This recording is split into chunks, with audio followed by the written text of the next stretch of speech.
Olá, David, boa tarde. Boa tarde a todos os que nos acompanham. David, antes de mais nada, quero agradecer-te pelo teu tempo e pela partilha de conhecimento que faremos aqui hoje. Olha, quero começar a falar de direito de autor, nem sempre é muito simples ou acessível. A ideia que nos junta aqui é tentar torná-lo mais simples e inteligível para quem tem que lidar com ele. Acontece uma coisa muito interessante, que é o direito de autor é o bem mais valioso da indústria musical. No entanto, parece ser tão desconhecido quanto valioso e acontece os artistas preocuparem-se e ocuparem-se muito mais das suas carreiras musicais, de ter espetáculos, de arranjar um agente, de não sei o quê, e preocupam-se muito menos, ou dão muito menos importância a defender aquilo que é, de facto, o bem mais valioso que têm, que são as suas criações, a sua propriedade intelectual. Porquê que tu pensas que isto acontece? Bem, em primeiro lugar, olá Sónia, obrigado pelo convite. É um gosto para mim poder estar a partilhar estas ideias e este espaço contigo e com a Academia para o DJ, e vou tentar aqui contribuir um bocadinho com aquilo que é a minha opinião ou o que eu penso sobre estes temas. É verdade que sim, que o direito de autor é o património ou o bem mais valioso dentro da indústria musical, é também é o primeiro que surgiu em termos. Nós tínhamos, muito no passado, tínhamos os artistas intérpretes nas cortes dos reis, mas faziam-no por subjugação e não tinham qualquer pagamento de cachê. Se calhar a ideia era não lhes cortarem a cabeça e obedecerem ao monarca. Mas, efetivamente, não tínhamos a figura do artista enquanto artista pago, ou um intérprete pago, ou executante pago, como temos hoje em dia. Tínhamos, sim, também, desde sempre, os autores, já desde a Pérsia Antiga, no Antigo Irão, não é? Tínhamos os compositores das cortes, que esses sim eram figuras reconhecidas normalmente e figuras que estavam muito próximas ou do monarca ou do regente, dependia da figura. Portanto, mas entravam aí não através de um pagamento de direito de autor ou de qualquer coisa, mas eles sim eram obrigados a todos os dias criar composições diferentes para entreter a corte, ou para entreter, no caso do Artaxerxes e de outros grandes líderes da Pérsia Antiga e da Grécia Antiga, em que sim os compositores, autores-compositores, era-lhes dado um lugar de privilégio junto da hierarquia. E depois tínhamos os executantes. O que é que acontece? Hoje em dia, com a indústria do entretenimento, o destaque vai claramente, ou vai sobretudo, para a figura do artista. O artista normal, o que não quer dizer, e faço aqui um parênteses, que o artista não possa ser também autor, mas o artista, O que é artista é intérprete. o artista intérprete, exatamente. O destaque é-lhe muito dado pela própria razão do entretenimento. Nós estamos a falar aqui de o que salta à visibilidade. Normalmente o artista é quem tem a imagem mais cool, a imagem mais trabalhada junto do público, é aquele que capta melhor a atenção, é aquele que a sua presença efetivamente vai levar aquilo que o autor fez de uma maneira que cative o público em si, e portanto é mais fácil e é mais natural falar-se muitas vezes, ou falar-se apenas dos cachês e de quanto é que o Ed Sheeran ganhou para fazer o concerto no Nós Alive, etc., e não falar daquilo que é toda a parte do direito de autor, que tem um peso enorme. Eu lembro-me, só aqui um parênteses, lembro-me de falar com os Dama na altura, em 2017, nós fizemos na conferência da Microsoft, no Innovation Music Challenge. Lembro-me de termos lá os Dama, e pela primeira vez eu ouvi, porque eu fazia parte da SPA, eu lembro que os Dama, houve um ano em que eles arrecadaram uma quantia bastante considerável em termos de direitos de autor. E perguntavam-lhes na altura o mesmo que tu me estás a perguntar, e eles diziam: nós não podíamos deixar de estar inscritos na SPA, no caso, porque aquilo que nós recebemos em direitos de autor pela nossa música, pelo facto da nossa música ter passado nas rádios, também pelo concerto ao vivo, porque à parte do cachê, ao lado do cachê entra também a cobrança de direitos de autor, por tudo isso era igual, em termos de valor, àquilo que eles tinham recebido de cachê enquanto artistas, ou mais ou menos, era um valor aproximado. E portanto nós estamos a falar de que a maior parte dos artistas que também são autores e que não se preocupam com o direito de autor, podem estar a perder cerca de 50% ou mais daquilo que é o seu rendimento, que depois, acho que falaremos mais à frente ao longo desta tarde, irá para black box e para receitas não identificadas. Mas a questão aqui é também o facto de o direito de autor e, portanto, das obras que os artistas vão criando ao longo da sua carreira se estabelecerem como um património que é válido e que fica a render toda a vida deles. Ou seja, um artista pode já ter passado a época áurea da sua carreira e, no entanto, vai continuar até ao dia em que morrer a receber direito de autor. E por isso, enquanto que os espetáculos são coisas que de facto se ganha muito dinheiro, ou se ganhava, não sabemos ainda como é que isto vai evoluir, mas pronto, mas que era, digamos, a fonte de receita primária dos artistas, a verdade é que não há mais nenhuma fonte de receita, a não ser o direito de autor, que dure até ao fim da vida. Sem dúvida, e até te digo mais, Sónia, por exemplo, no caso do direito português e da maioria das legislações, inclusive o próprio direito de autor dura até 70 anos após a morte. Portanto, nós estamos a falar, isto depois isto também tudo, não quero aqui perder outra vez tempo a falar da Pérsia Antiga, não sei, mas por exemplo, isto também tem a ver com, efetivamente, os autores a dado tempo da história faziam as coisas por encomenda e muitas vezes isso hoje em dia está a regressar e temos ouvido falar bastante desse problema de contratos de buyout em que os direitos são cedidos a quem os encomenda e, portanto, depois o autor já perdeu esse tipo de direitos patrimoniais, mas efetivamente há uma altura no tempo em que os autores iam pedir para a própria porta, por exemplo, da ópera onde estavam a ser interpretadas as obras que eles tinham escrito. E autores, e há o caso de uma mulher que vai com os filhos, viúva de um autor que faleceu, e começa-se a criar o link de que não, isto tem de se estender para além da morte do próprio autor. E, portanto, é uma renda, como eu costumo dizer a alguns clientes na parte que levo da prática da advocacia, isto é um pé de meia. Se tu fizeres uma coisa boa, como tu disseste, Sónia, tens o cachê, tens etc, mas depois do cachê, enquanto continuar a tocar na rádio, a dar nas plataformas digitais, etc, tu vais sempre, quando alguém fizer uma adaptação, quando alguém quiser utilizar isto como um sample dentro das limitações que depois isso mas vai sempre gerar-te uma receita e isso só vem dos direitos de autor, como tu disseste muito bem. Pronto. A mim faz-me sempre muita confusão porque eu dou aulas e reparo sempre que os futuros artistas, digamos assim, os futuros produtores musicais, eu dou aulas a produtores musicais, não estão minimamente sensibilizados para isto e faz-me sempre muita confusão porque estamos a falar de facto de património. Se nós quiséssemos encontrar uma metáfora, seria como cada obra que fazem, ou cada criação que fazem, é como comprar uma casa. E outra casa, e outra casa, e outra casa, e tê-las todas a render. Ora, uma coisa é ter só uma casa, que pode funcionar melhor ou pior, não importa, mas a partir do momento em que tu tens 10, 20, 50 casas a render, mesmo que não tenhas nenhum hito mundial, isso vai sempre ser uma renda. Sem dúvida, é a estratégia do monopólio. Eu lembro-me de jogarmos monopólio e comprarmos às vezes as várias casinhas pequeninas no bairro e não apostar logo na estação do Rossio, que era a mais cara de todas, mas que depois alguém vinha, comprava e desaparecíamos. É ir colocando uma casinha em cada para ir obrigando sempre que se passa por ali a pagar. E essa é a grande vantagem. Pronto. Então vá. Então, passando aqui desta introdução, queria começar por uma pergunta que é absolutamente básica, mas que eu acho que temos que falar dela, que é o que é o direito de autor?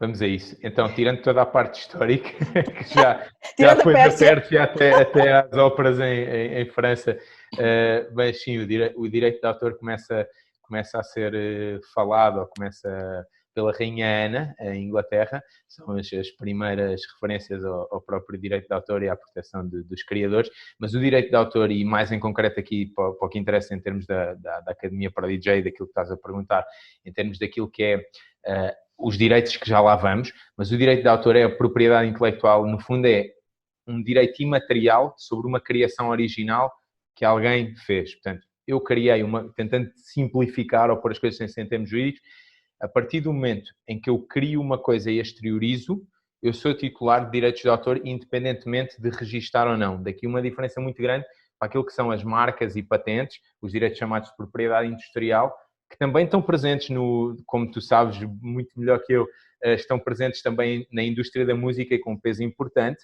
As patentes não tanto, mas as marcas sim. As patentes agora um bocadinho com as tecnologias, mas as marcas sem dúvida. Que dependem de um registro, têm uma duração e uma obrigação de renovação. O direito de autor não, nasce com a criação. há regimes como o regime norte-americano ou dos Estados Unidos, em que se obriga assim ao registro em termos para efeitos de prova em tribunal ou para prova de titularidade em tribunal. Obviamente aqui também aconselhamos sempre, ou costumo aconselhar, por dois lados, a que os autores, os artistas autores, ou os produtores autores, a fazerem duas coisas, que é a partir do momento em que criam uma obra, por um lado, tentar declará-la junto do IGAC e tentar também, se estiverem inscritos na SPA, pô-la na gestão da SPA ou da outra entidade de gestão, porque apesar de o direito de autor nascer com a criação e com a distribuição da obra, o problema é que muitas vezes depois é necessário fazer prova em caso de haver uma usurpação, ou seja, uma utilização da obra não autorizada ou até um plágio.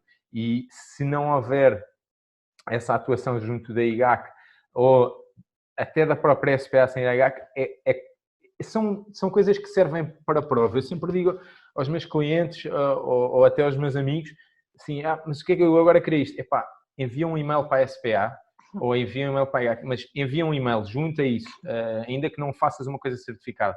Mas sim, o direito de autor nasce com essa criação. E aqui uma coisa curiosa que eu acho que também pode interessar, como é que nasce nesta parte da música a cobrança pelo direito de autor, a cobrança por aquilo que é esta tua criação de originalidade. Em França, há dois artistas, dois autores artistas que estão num restaurante e eles criavam a música de partitura, não é? Na altura, sheet music, e então eles estão num restaurante e nesse restaurante ouvem a música a ser tocada pela orquestra que está no restaurante. Na altura não havia background music, este era o tipo de background music. E o que é que acontece? Eles vão ter com o dono do restaurante e dizem: olha, esta música é nossa, que está aqui a tocar, foi nós escrevemos, não nos queres pagar por esta música, está toda a gente aqui, o restaurante, o ambiente do restaurante funciona por causa desta música. Ele diz: não vos tenho que pagar nada. E eles dizem: ok, então nós não pagamos pela comida que nos estás a servir. E este caso foi levado a tribunal em França e foi a primeira vez em que um tribunal declarou que pela utilização das músicas sucessivas era obrigatório o pagamento de direitos. Depois daí se formou a própria SACEM, que é uma SPA de França. Mas é o primeiro caso em que efetivamente se diz: ok, pela utilização sucessiva de música há que pagar os direitos de autor. Pronto, já lá vamos. Não faz mal, não faz mal. Não faz mal e agradeço-te os exemplos históricos que servem para contextualizar tudo isto.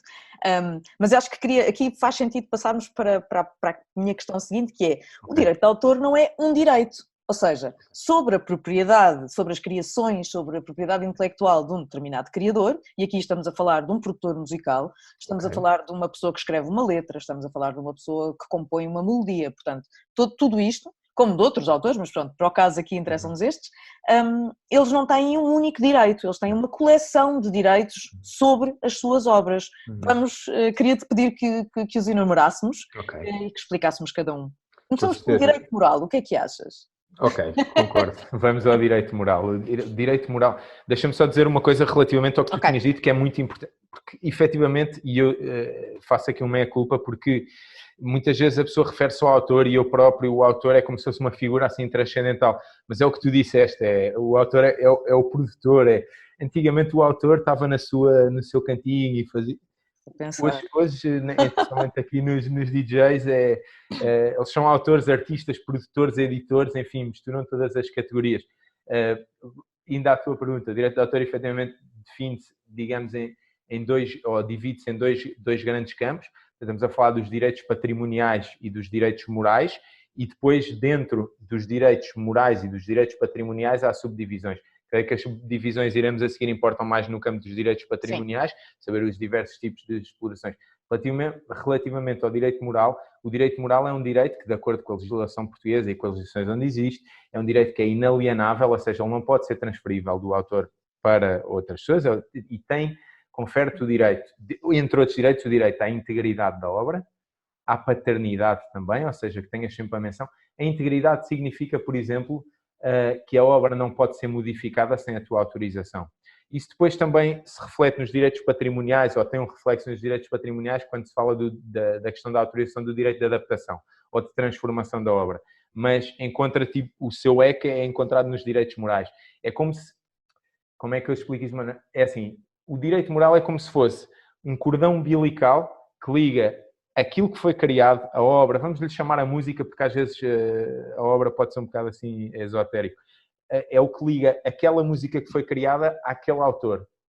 E então, vamos imaginar como quase uma relação pai-filho ou mãe-filho entre o autor e a obra. Há coisas que não se podem mudar ou que não se podem fazer sem a autorização daquele autor e que, independentemente da autorização daquele autor, há coisas que não são transferíveis.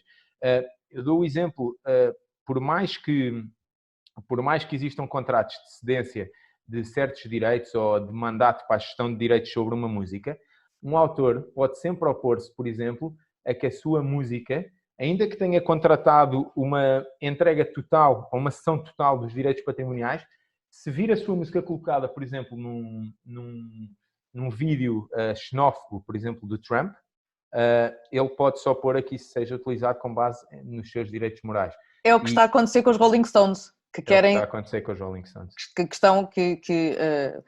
dizem que se o Trump continuar a usar as músicas deles nos rallies, nas convenções e nos rallies políticos, que o põem em tribunal. Claro, melhor exemplo é impossível.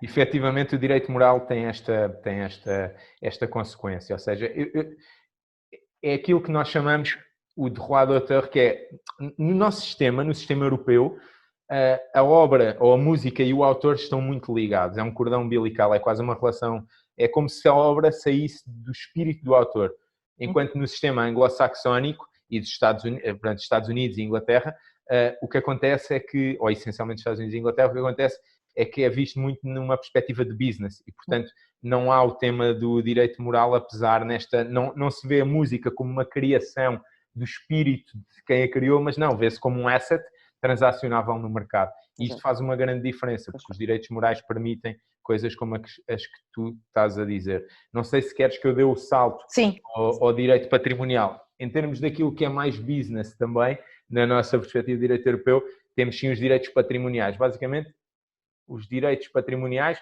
são aquilo que tu falavas ao início, Sónia, que é o que permite a quem criou fazer dinheiro com o direito de autor.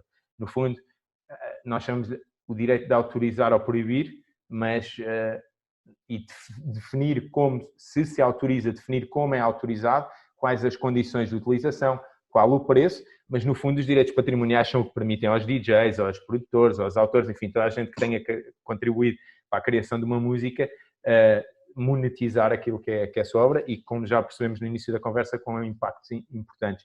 Dentro desses direitos, nós distinguiria 4, assim, mais, que eu creio que são mais importantes para quem nos está a ouvir. Nós temos o direito de comunicação pública, em específico, podemos distinguir 2 subdireitos, o direito de execução, que estaríamos a falar, quer principalmente dos concertos de música ao vivo, e, portanto, imagina, sempre que há um concerto de música ao vivo em que é tocada uma música criada por um determinado autor, esse autor, ainda que não seja ele que está a tocar a música, tem direito a que se cobre e tem direito a receber. Depois, o outro ramo do direito da comunicação tem a ver com a música que nós chamamos de background music. E aí já chamamos de direito de comunicação em sentido mais amplo, que é, por exemplo, a música desse autor, que também pode ser artista, DJ, não sei o quê, voltando aqui a repetir. Eu gosto de repetir isto porque é para as pessoas perceberem que efetivamente têm esses direitos. O autor não é outra pessoa senão elas próprias. Então, quando a música passa num hotel, quando passa na televisão, quando passa na rádio, quando passa no café, há sempre um direito também a receber um X. Isto são os direitos de comunicação. Depois temos outros 2 direitos. E claro, dentro do direito de comunicação essencial na nossa era digital é aquele direito de comunicação que está por trás do streaming. Ou seja, por exemplo, o streaming online. Quando uma obra passa numa plataforma como o Spotify, essa obra, uma parte de direitos de autor que gera, tem a ver com o direito de execução. Depois entram 2 direitos que eu acho que são mais fáceis de explicar aqui no campo digital, que é o direito de reprodução e o direito de colocação à disposição. Excluo já daqui a conversa, se calhar, sobre direitos de adaptação e transformação. Isso tem a ver com, ou podemos falar disso se tu quiseres, Sónia, mas o direito de reprodução, que nós chamamos de reprodução mecânica, era o direito de antigamente, tu, enquanto autor, antigamente, porque já quase não se usam CDs, agora usam-se vinis, de tu dares autorização para alguém fazer cópias da tua música. Portanto, já não estamos a falar da execução pública da música no espaço, num concerto ao vivo ou num café, mas sim de agarrar... Cópias físicas. Cópias físicas. E daí cópias mecânicas, porque antigamente era um processo mecânico de reprodução e os americanos têm esta tendência a catalogar tudo e criaram o termo mechanicals, eram os mechanical rights, porque eram feitos através de um sistema de reprodução mecânica e então ficou a reprodução mecânica, mas é o direito de reprodução. Primeira fixação, essa sim tem de ser autorizada, e depois as remunerações pelas reproduções sucessivas. Isso também se aplica no digital. O que é a reprodução no digital? É o chamado download. Deixa-me só fazer um parênteses. Só aqui para tentar explicar um bocadinho melhor a parte da reprodução, que é, se quiséssemos, era o master e as cópias.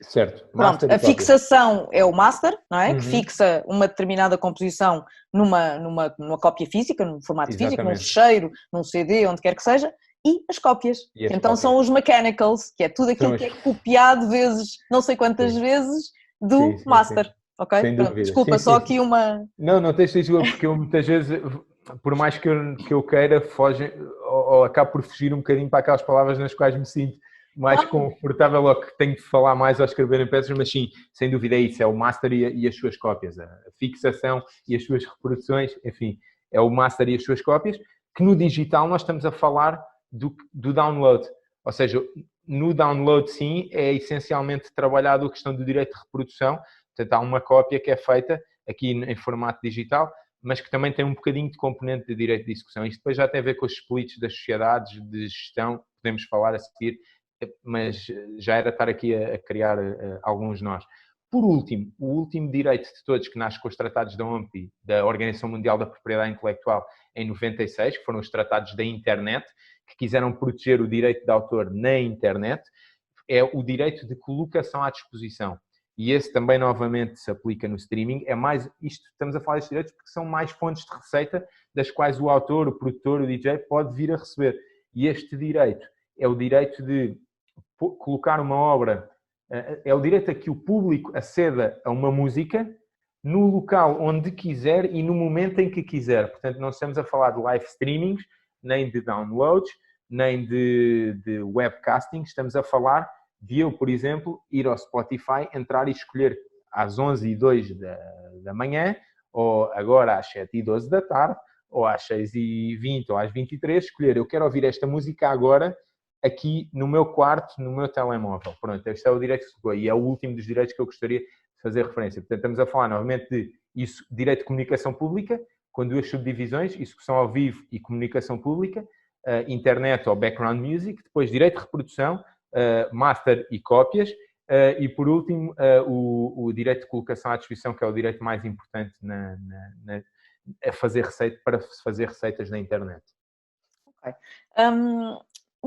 Eu queria falar de uma coisa que é provavelmente das distinções mais difíceis de explicar quando dou aulas, que é a distinção entre composição musical e gravação. Ou seja, quando um autor, um produtor, alguém que cria uma música, faz uma nova música, na prática essa pode ser um fecheiro, não importa, mas esse fecheiro contém duas coisas, dois bens que vão ser objeto de direito de autor. Por um lado, a composição musical, por outro lado, a gravação. Só que isto aqui, por ser uma abstração, é sempre difícil de compreender, mas gostava que falássemos disso para tentar tornar isto um bocadinho mais claro. Evidentemente que uma gravação tem que ter uma composição musical anexa, não é? Eu quando tento explicar isto digo que a composição pode ser usada por outras pessoas, portanto, pode dar origem a covers, a versões, e portanto a composição existe separadamente da gravação original. Eu não sei como é que posso explicar isso melhor que tu, até porque tu sabes tanto disto como eu e ademais tens esse dom de ser professora. Não sei, posso é tentar aqui pensar um bocadinho alto como ajudar a distinguir, mas efetivamente é o que tu disseste. Em termos de direitos, o que nós temos de pensar é que existe. Se houver um caminho, eu acho que até falámos um bocadinho disto na outra talk, mas a indústria decidiu fazer as coisas todas ao contrário. Mas se houvesse, imaginamos, um prédio, há um primeiro andar, há um primeiro momento em que se cria alguma coisa, o tal direito de autor, sobre uma criação, e não estamos a falar de gravação, estamos a falar da composição, e sobre esta composição nascem os direitos de autor, que depois podem ser explorados pelo publisher, que já poderemos ir lá a seguir, mas que são os direitos de autor sobre a composição. E esses são os direitos que nós estivemos a falar, que têm os direitos morais, os direitos patrimoniais, etc. Sobre esta composição, voltamos àquilo que falávamos há pouco, esta composição pode ser interpretada ou pode ser explorada, pode ser executada num passo seguinte. E para que ela seja executada, explorada em todos aqueles direitos que nós falámos, ou para poder gerar todos aqueles direitos patrimoniais, ela necessita de uma gravação, necessita daquilo que tu falavas, do master, de uma fixação. Sem essa fixação, a composição fica no papel de quem a escreveu, na partitura, não é conhecido, não se dá a conhecer ao mundo. E então nasce todo um esforço, aí sim daquilo que se chama, ou que se chamaria mais a indústria, em que eles dizem, não, nós vamos agarrar neste pedaço de papel e vamos colocar isto no mercado. E para colocar isto no mercado vamos ter de fazer um investimento, e vão fazer um investimento em trabalhar a criação do master, em divulgar no mercado, tudo aquilo que tu sabes e que quem nos está a ouvir também sabe. O que é que acontece? Até certa altura esse investimento não era protegido, só era protegido em termos de turnover direto, por exemplo, receitas de bilheteira, não sei o quê, se houvesse concertos.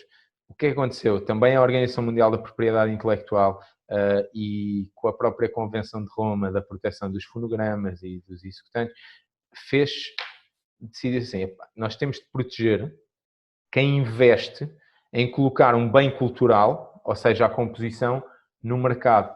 E então nós vamos criar uma panóplia de direitos para os dois tipos de intervenientes que entram nesta segunda parte, na parte da gravação, que é o produtor de fonogramas e o artista, intérprete ou executante.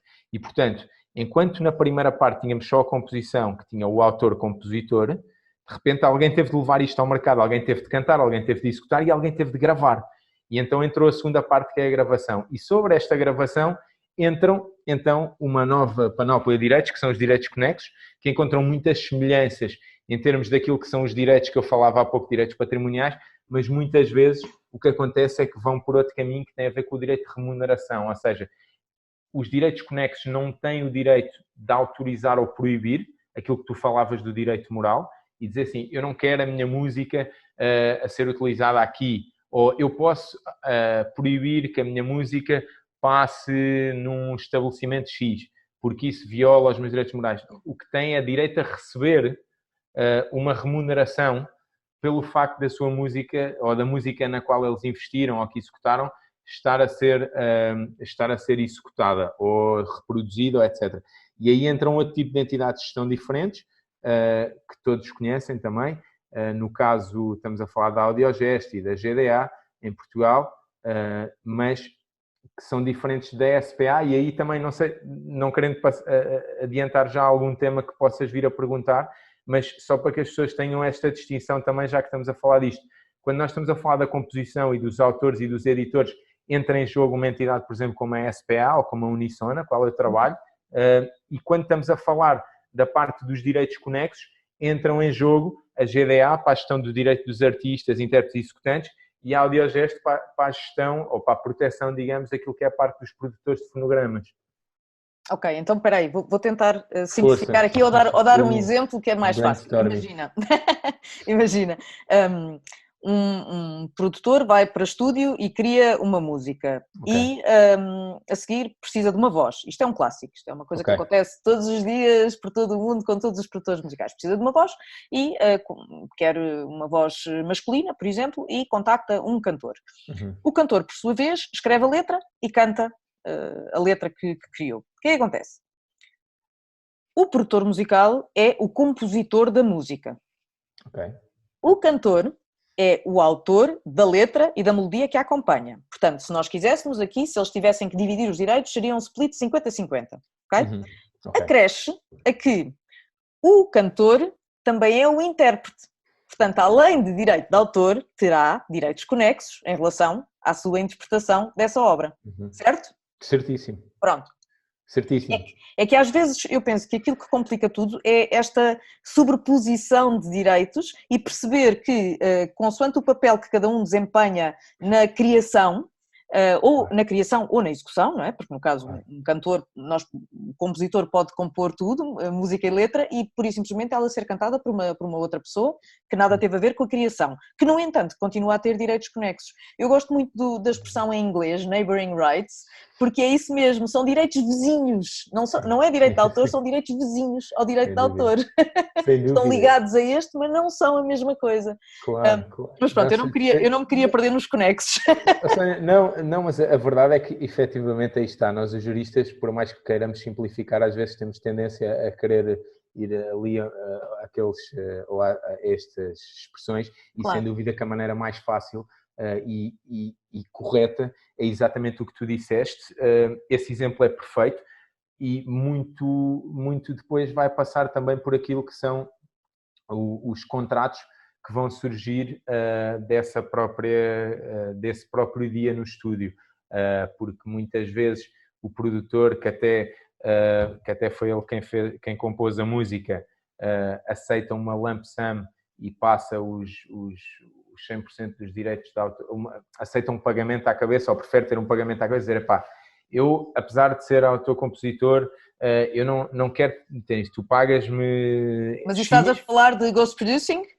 Estou a falar, por exemplo, de Ghost Producing. Mas no Ghost Producing não se cedem os direitos de autor, ou não se devem ceder os direitos de autor. Ou seja, no Ghost Producing alguém te paga um fee, e há várias formas. Alguém te paga um fee, não importa quanto, para que tu componhas e produzas uma determinada música. E tu compões e produzes a determinada música, passas, portanto o master é de quem o comprou, ok? Mas os direitos continuam a ser de quem criou.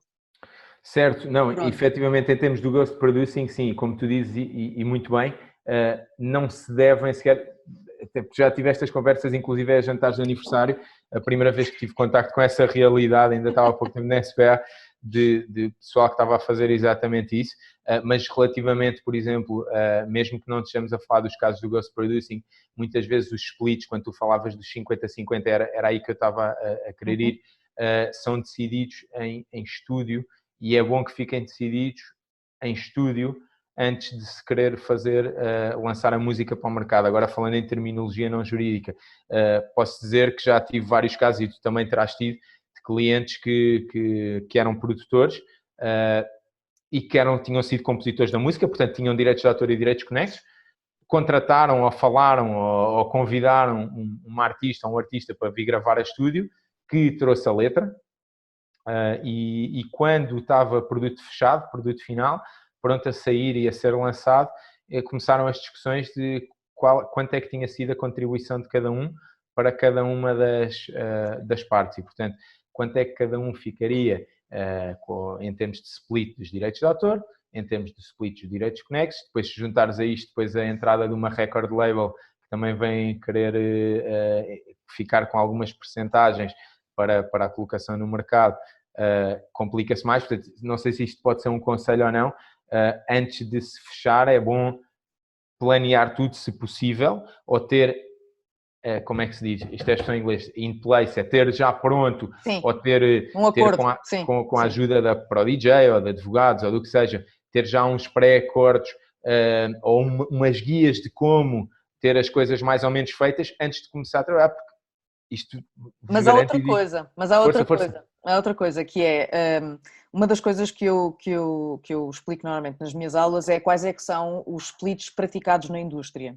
Ou seja, o que é justo e o que é standard, digamos assim. Claro que depois se admitem inúmeras variações e, aliás, com o aparecimento das production houses, isto transformou-se numa coisa absurda em termos de direitos e em termos de splits. O que é normal é, vamos supor, alguém faz uma música, uma letra e uma melodia. O que é normal é ser 50% para quem, estamos a falar de direito de autor, para quem criou a música e 50% para quem criou a letra e a melodia que a acompanha. Isto é o standard split. Agora, se dentro destas, imagina que há 2 produtores ou 3 produtores, sim senhor, então dividem aqueles 50%. Imagina que há 2 songwriters e um cantor que contribuem, então dividem também estes 50%. Mas isto é o split normal. E eu normalmente digo isto nas aulas para que eles tenham uma referência. E digo exatamente aquilo que tu disseste, não se sai de estúdio sem se acertar os splits, porque vai dar asneira. Sem dúvida, não, é melhor explicado é impossível, é de acordo total. Claro que depois há sempre aquela pessoa que está mais apertada de dinheiro e que diz, pá, fica tu com 40% ou com 50% e dá cá, mas sim, totalmente de acordo. Só para que as pessoas também percebam outro ponto, por causa disto falaste da indústria, muito rapidamente, por exemplo, não está na lei em lado nenhum, ou seja, quando uma música passa num café ou música ao vivo, etc., gera-se aquele direito que nós estávamos a falar há pouco, direito de autor, direito de execução, ok? E então, deste direito de execução, quando, por exemplo, uma entidade como a Unisson ou a SPA, outra, chega a uma discoteca e diz, eu vou-te cobrar e agora vou distribuir aos autores, aos produtores, às agências, desses 100, imaginemos que se cobraram, estes 100 vão-se dividir pelos vários titulares da música. E como tu dizias, por exemplo, fazer, por exemplo, um 50-50. 50 para o produtor, ou para o editor, digamos assim, e 50 para o autor.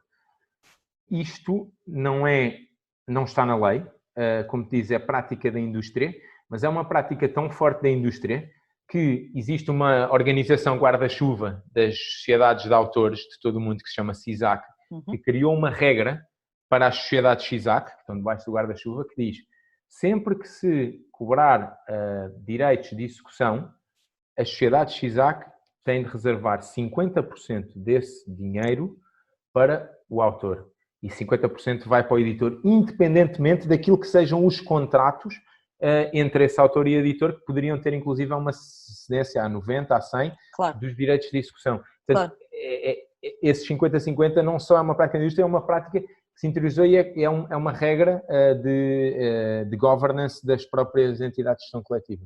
Pronto. Muito obrigada por este esclarecimento adicional.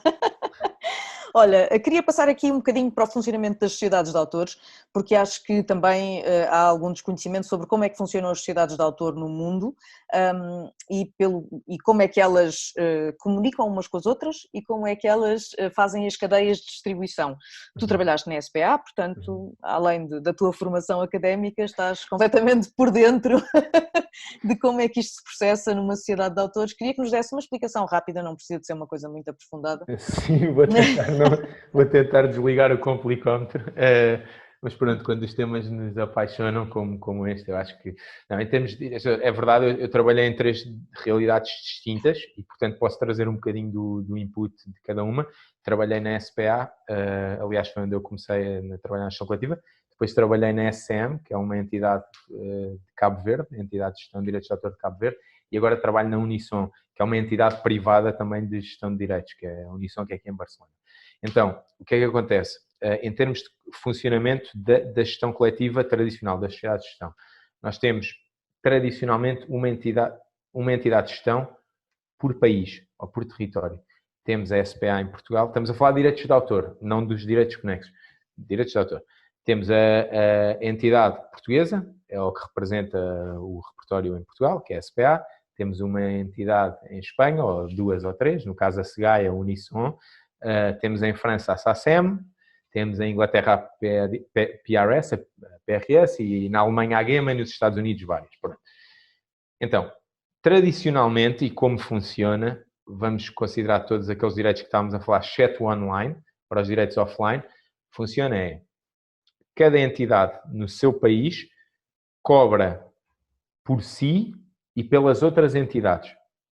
Cobra, em Portugal, por exemplo, a SPA cobra a utilização das músicas dos seus membros, mas cobra também a utilização nos cafés, nos hotéis, no música ao vivo, etc., dos membros das outras entidades de cada país, que lhe conferem à SPA por um mandato, um contrato, dizem, tu cobras em Portugal por mim. Igualmente, a SPA confere às entidades de cada um desses países o direito que elas cobrem aquilo que é dos seus membros nesses países. Assim, o António Zambujo, por exemplo, membro da SPA, quando a sua música passa num café em Paris, a SACEM cobra, identifica, e depois podemos falar da questão da identificação na música de café, mas cobra, identifica e remete a Portugal o dinheiro do António Zambujo. Igualmente, quando a ZAZ toca em Portugal, a SPA está obrigada a cobrar e a enviar à SACEM. Isto no contexto offline. No contexto online, o que acontece é que desde 2014 existe a diretiva da gestão coletiva que liberalizou o mercado do online. Então, basicamente, nós já não estamos a falar dos cafés, não sei, estamos a falar de Spotify, Apple Music, etc., que são utilizadores de música, tal como um café, e que têm de licenciar para poderem ter aquelas músicas lá dentro, todas têm de licenciar. Mas já não vão território a território, ou seja, não vão à SPA licenciar o mundo todo em Portugal, nem vão à SACEM em França licenciar o mundo todo em França. Vão a cada uma das entidades, por exemplo, à Unisson, e dizem, a Unisson tem um catálogo de 600 mil obras e tem os direitos de, sei lá, daqui da Beyoncé, do Alice, não sei. Então, eu vou à Unisson e pago para poder utilizar em todos os territórios o repertório da Unisson. Depois vou a Portugal, à SPA, e pago à SPA para poder utilizar tudo o que é da SPA também em todos os territórios. Ou seja, acabou a divisão, praticamente a divisão territorial. Ou seja, deixou de se gerir país a país e passou-se a gerir entidade a entidade. Esta é a forma como funcionam as entidades de gestão. Por último e pequeno pormenor, estas entidades de gestão não vivem do ar e, portanto, cobram, têm uma comissão que se chama a Comissão Administrativa, que varia, tem variações de umas para as outras. Nas entidades de gestão tradicionais existe também uma dedução para fundo cultural e social, que, por exemplo, no caso da Unisson não existe, porque a Unisson é uma entidade de gestão privada, mas no caso das entidades de gestão existe. E para que é que isto serve? Serve para, por exemplo, apoiar os autores e os membros na reforma, porque muitas vezes eles não entram como trabalhadores dependentes e não entram e muitas vezes não passam recibos e, portanto, quando estão em situações de doença, etc., ou de necessitar de um auxílio, as deduções desse fundo servem para os ajudar e eu assisti a bastantes situações de crises muito graves a que o fundo ajudou. Serviu. Pronto. Já sei um pouco isto. Pronto, obrigada. Obrigada. Não sei se compliquei muito. Não, nada. Okay. Está super simples. Não há mais nada a dizer, acho que está perfeito. Queria falar de uma coisa para depois passarmos para a Unisson e para o blockchain, que é as zonas cinzentas, ou seja, apesar de as sociedades de autores funcionarem em rede e apesar de se uma música do David Guetta toca em Portugal, o David Guetta que está inscrito na SACEM em França vai receber por essa, igualmente vice-versa com um português cuja música toca em França, a verdade é que há zonas cinzentas quer na identificação, como na cobrança e como na distribuição, evidentemente, são consequentes, não é? Essas zonas cinzentas são alguma execução pública em rádios, portanto o direito de comunicação, como tu dizias, nas discotecas e nos eventos. Porquê? Porque não existem ainda formas de identificar, de facto, que músicas é que tocam nos eventos. E um promotor de eventos é obrigado a pagar uma licença à SPA e outra à Passo Música ou à GDA para poder ter música tocada ao vivo ou gravada no seu espetáculo. Essas licenças chamam-se blanket licenses, são licenças cobertor, servem para tudo, só que depois como é que são distribuídas, não é? E esta questão é uma zona cinzenta que tem sido, digamos, uma pedra no sapato da distribuição, na distribuição e na justiça do direito de autor. Gostava que nos falasse um pouco sobre isto. O que é que está a ser feito nesse campo? Ok. Bom, então, eu dividi aqui, que estavas a falar, porque tocaste aqui, pelo menos em temas como a identificação, falei aqui da questão das checklists, também das blanket licenses. Basicamente, a aquisição de uma blanket license permite a um promotor ou um bar, ou não sei, poder utilizar todo o repertório daquela entidade, aquilo que eu vos falava, todo o repertório do mundo, digamos assim, daquela entidade, e depois confiar e pagar para isso e depois confiar que essa entidade faça uma correta identificação daquilo que foi tocado e distribua a quem de direito, de acordo com a sua documentação. Eu creio que em termos de documentação há alguns problemas, mas essencialmente o tema muitas vezes é a identificação, como tu disseste. Como é natural, por exemplo, no caso de um concerto, é mais fácil o promotor com a obrigação de entrega de uma setlist.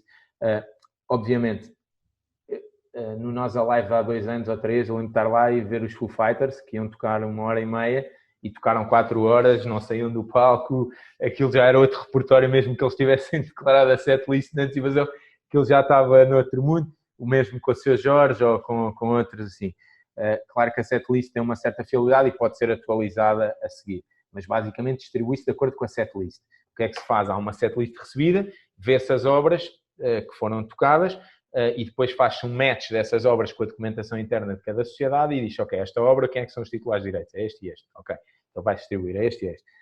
O problema na música de café e restaurante é que é quase impossível a identificação e, portanto, o que tradicionalmente as entidades de gestão usam são sistemas de analogia, ou seja, por exemplo, elas vão ver o que é que passou mais na rádio, na televisão e nas plataformas digitais. Depois cada sociedade tem os seus modelos de comparação, ok?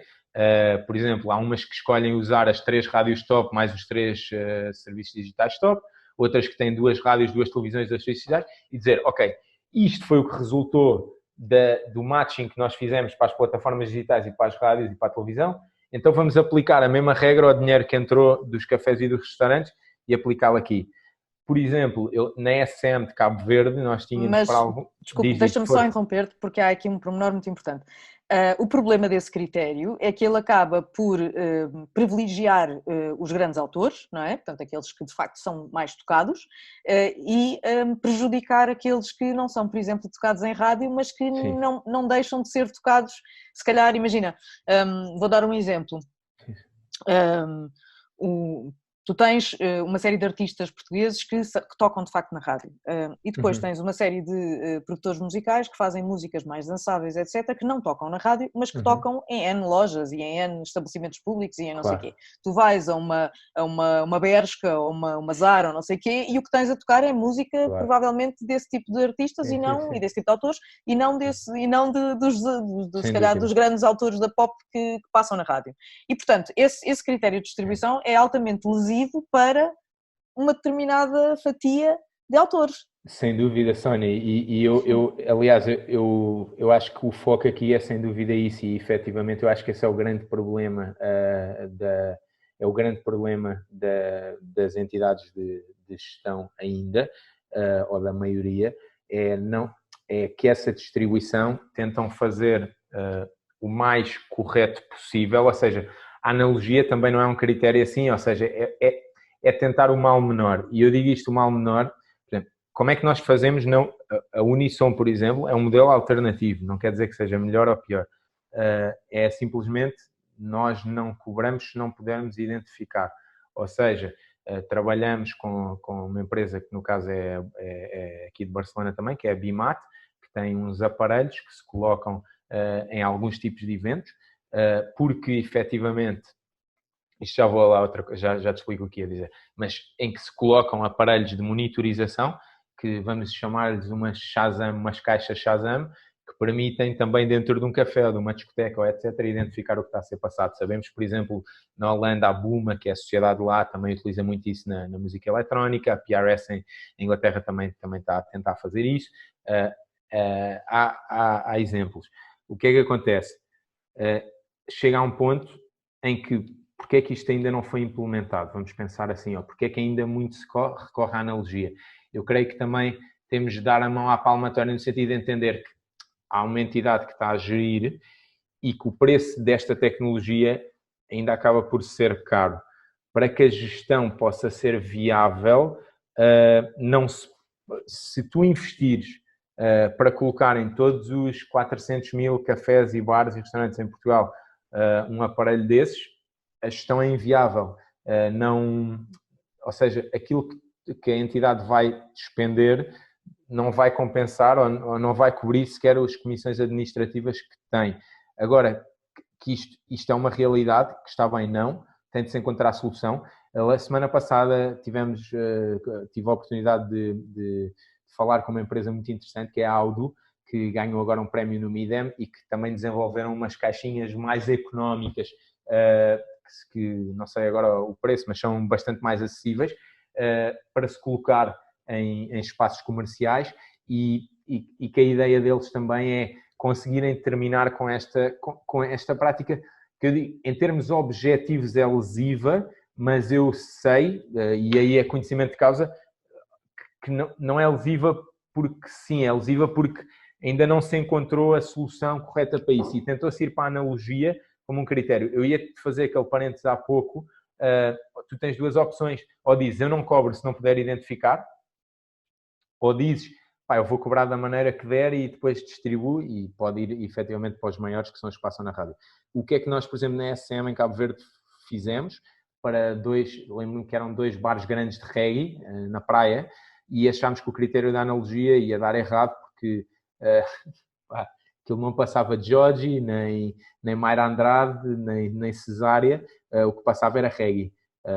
Inclusive passava reggae português, passava reggae cabo-verdiano, passava reggae brasileiro. Então o que nós pedimos foi fazer a mostragem, que é outro dos critérios, é dizer assim, pá, tu és um bar de reggae, que tem consciência pelos autores do reggae, que estás a promover, se és um bar de reggae e queres que eles sejam respeitados, eu não te posso estar a monitorizar isto 24/24, mas também se eu fizer uma analogia, não vai ser o reggae que vai receber. Então, tu tens o esforço de 3 dias ao mês ou 4 dias ao mês, preenche-me aqui ou diz-me as playlists que utilizaste, que é para eu, com base nisso, fazer uma amostragem, aplicá-la ao mês inteiro e tentar que esta distribuição seja o mais justo possível. E eu acho que há alguns casos em que isto é possível, por exemplo, em coisas segmentadas, por exemplo, coisas mais de música eletrónica, reggae, etc. Agora, em todos os cafés e restaurantes num país inteiro, acho que ainda não se encontrou a solução. Desculpa se me alonguei, mas... Não, sem problema. E era aqui que eu gostava de passar para a Unison e para a tecnologia que vocês usam, que é o blockchain. Gostava primeiro que me explicasse o que é o blockchain. Acho que deve ser a pergunta mais difícil que me fizeste hoje. A tecnologia blockchain é uma tecnologia de blocos, como o nome indica, de blocos imutáveis, de blocos de informação imutável, construídos em sequência, ou seja, são sequências de informação que se vai construindo em camadas e que a informação não pode ser alterada, ou quando pode ser alterada por quem pode alterá-la, tem um reflexo direto em toda a cadeia de informação. Isto porque é que interessa, ou como é que nós a utilizamos, por 2 motivos. Nós trabalhamos com a DotChain, que agora é Verify Media, que se tem ouvido falar e tentado agora na berra, também fechou algumas coisas interessantes nos tempos passados com o IDEM e com outras empresas e outras entidades de gestão, e que no fundo o que está a fazer é a criação de uma base de dados global de informação sobre as obras, baseada em tecnologia blockchain, ou seja, há uma informação que é introduzida, essa informação vai ficar disponível ao público e o público, seja os utilizadores, seja quem quiser consultar, sabe que aquela informação não é modificada. O que é que isto significa?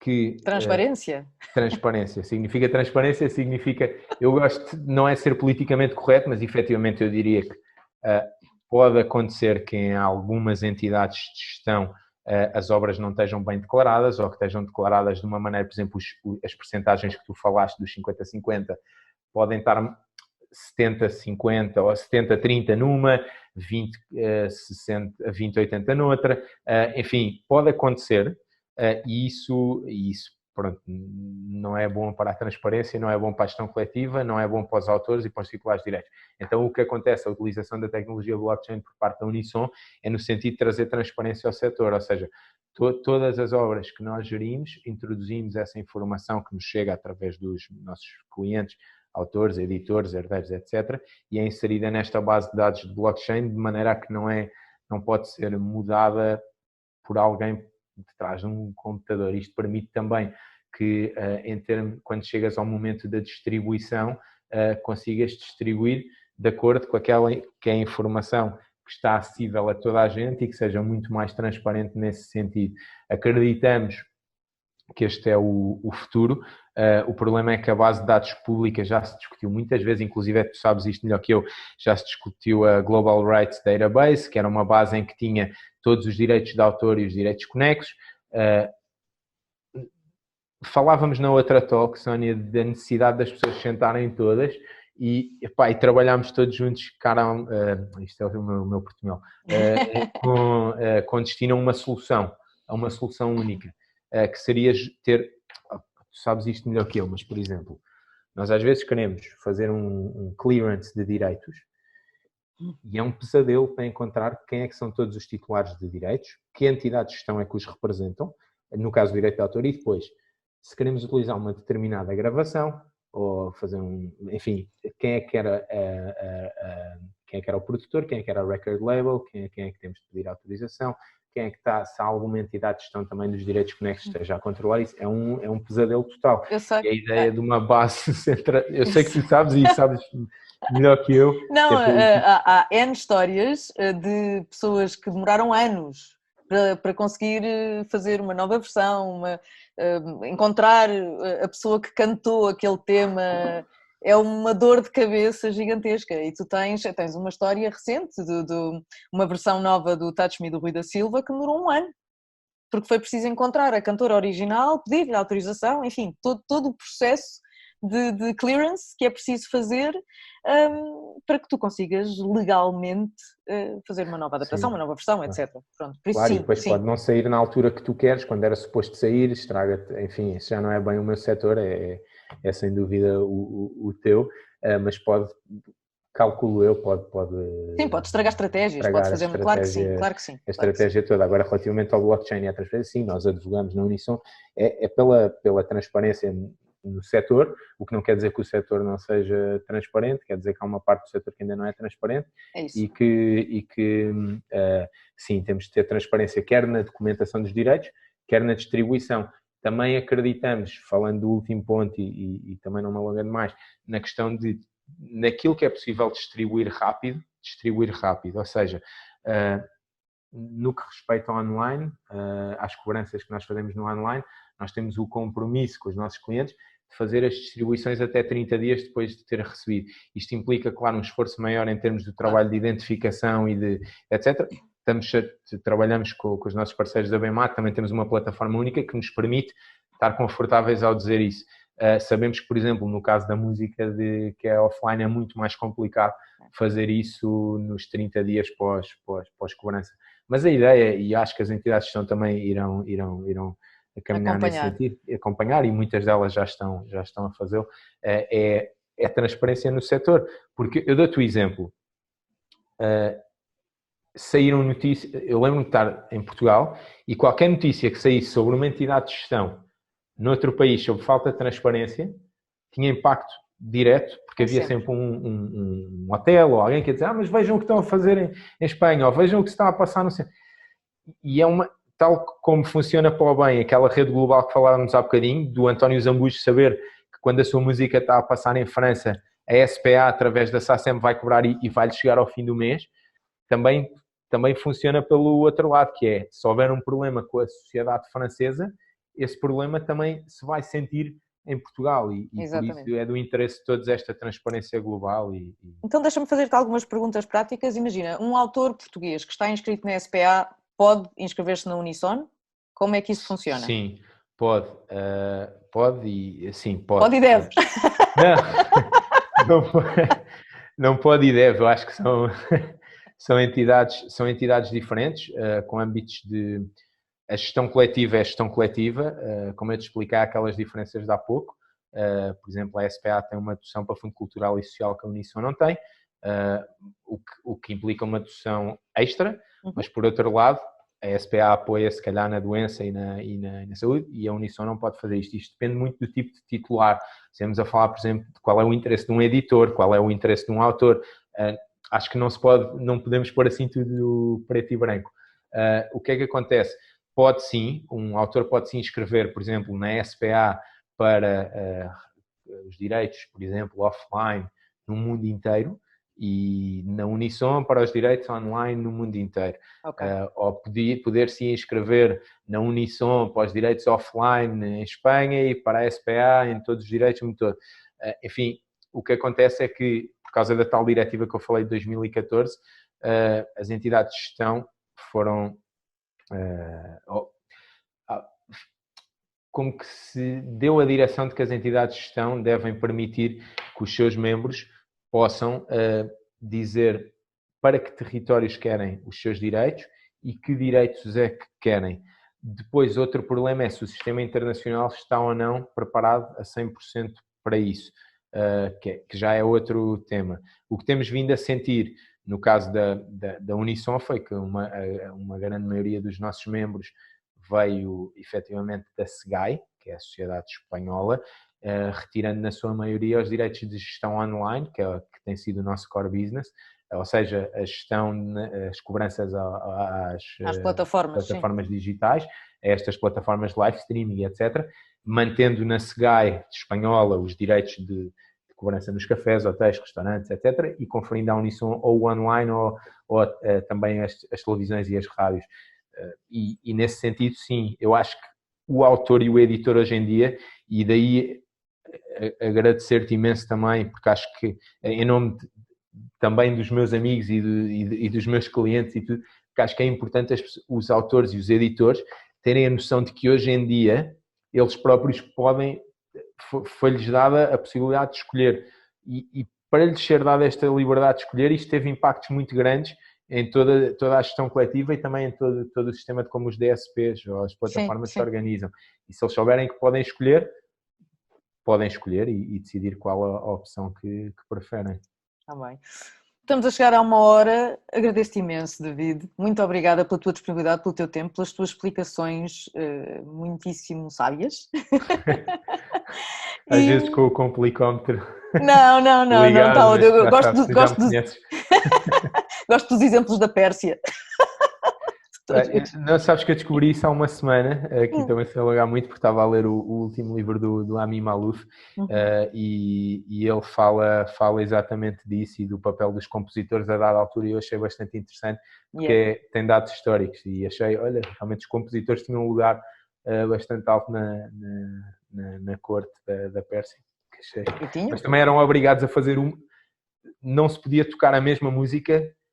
Ou seja, cada dia do ano tinha de ser uma música diferente. Coitados, desgraçados! Vou fazer um pequeno arranjo, já está. Não podiam ter writer's block, isso não podia. Senão, olha. Seguro que não. Sim, David, muito obrigada. Muito obrigada, um beijinho. Que aproveitem esta sim, eu também. Espero que seja muito proveitoso. Beijinho, obrigada. Obrigado a todos. Obrigada. Tchau, obrigado.